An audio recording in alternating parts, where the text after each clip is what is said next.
Hi, good morning sa lahat. Nandito po tayo sa ngayon, kabundukan sa bundok ng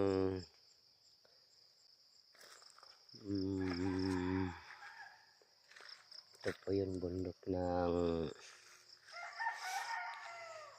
Montalban. Ito siya. Ayan. First time ko lang nakapunta dito. May kaibigan tayo dito, no, na si tatay.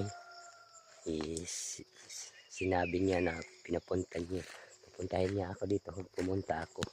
Ayan, ito yung lugar nila. At saka matagal na rin si tatay dito.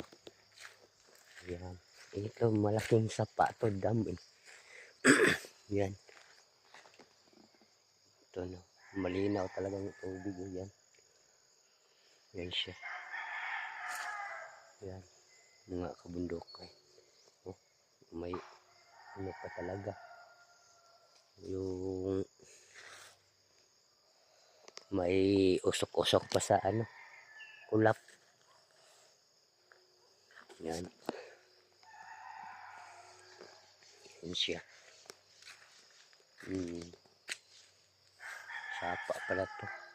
Doon sa kabila na pala ito. Yung parang to dati. Sa mga hapon. To eh. Sa dam ng sa yan. Ito mga tanim ni tatay yan. Ito mga saging. Yan. May niyog pa oh. Yan. Yan.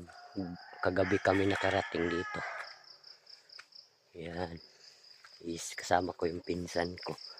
Nag-rides lang kami motor.